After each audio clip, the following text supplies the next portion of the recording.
Ketika rasionalisme ini kita bedah asa katanya dan kita menemukan definisinya, maka kita akan menemukan arti yang berbeda, menemukan arti yang umumnya kita pahami tentang rasionalisme ini jika kita lihat dari perspektif filsafat.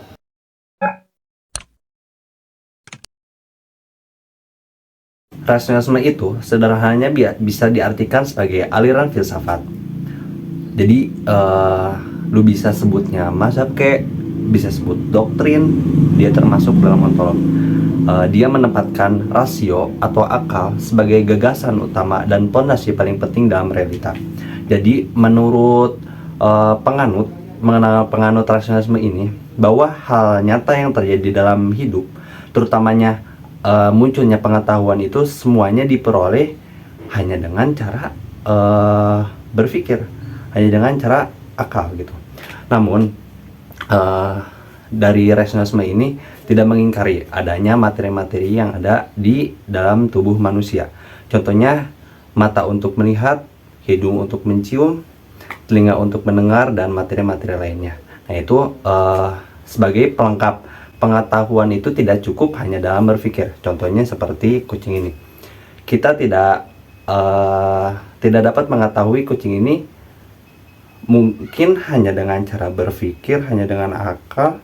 Kita tidak dapat mengetahui bentuk kucing, oh bentuknya seperti ini.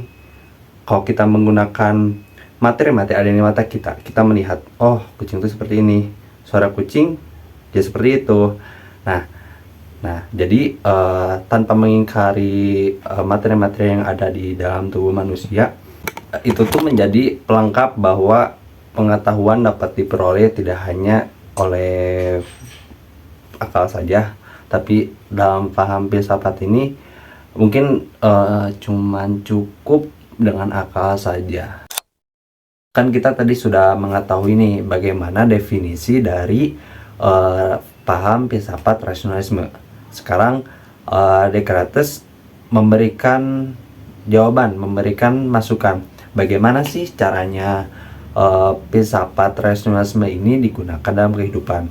Setidaknya ada dua metode yang diberikan oleh Descartes untuk kita memakai paham filsafat rasionalisme ini dalam kehidupan. Yang pertama ada metode keraguan metodis, bisa disebut juga adalah itu metode menyangsingkan. Metode menyangsingkan ini metode cara berpikir manusia bahwa kepastian yang ada akan eksistensi dicapai dengan berpikir. Descartes juga kemudian mengatakan cogito ergo sum, aku berpikir maka aku ada. Nah, keren kan? Yang kedua, ada sumber dan hakikat pengetahuan. Menurut Descartes, rasional merupakan sumber dari pengetahuan. Seperti tadi dari definisi rasionalisme bahwa titik tumpu pengetahuan itu adalah rasio atau akal. Descartes juga menekankan bahwa kita tidak boleh atau tidak mempercayai segala sesuatu di luar akal manusia, di luar rasio manusia. Karena kesaksian apapun yang bersumber dari akal atau rasio manusia itu tidak pasti dan tidak dapat dipercayai. Nah, setidaknya ada 3 ide bawaan yang dikemukakan Descartes nih. Ada 3 ide bawaan manusia. Yang pertama ada ide pemikiran, yang kedua ada ide Tuhan, yang ketiga ada ide keluasan. Seberapa penting sih kita mempelajari atau memahami filsafat rasionalisme?